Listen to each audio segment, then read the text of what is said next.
In today's video, I'm going to teach you how to fix Supermetrics scheduled refresh not working.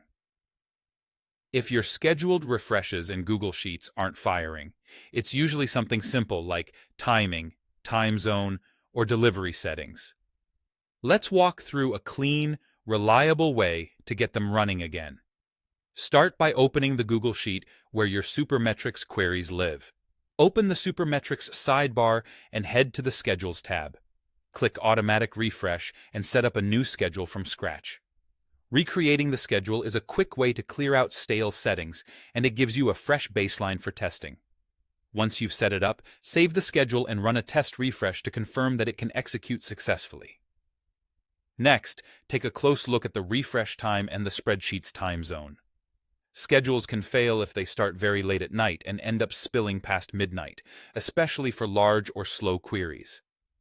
Move the refresh earlier in the day to avoid that midnight boundary. Also, if the spreadsheet's time zone was changed after you originally created the schedule may still be tied to the old time zone.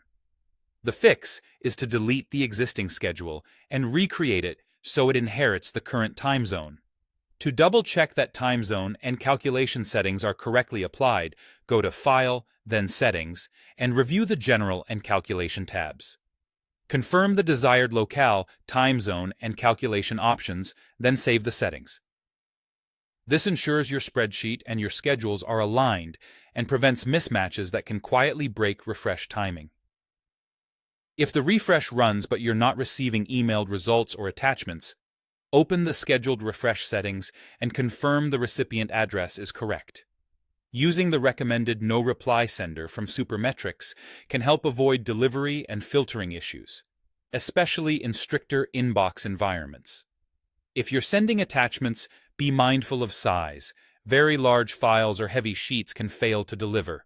Consider reducing the sheet size, removing unnecessary tabs or formulas from the emailed copy, or splitting the output into multiple smaller sheets to keep attachments lightweight. After making these changes, save your schedule and run another test. Verify that the time zone, and email delivery all behave as expected.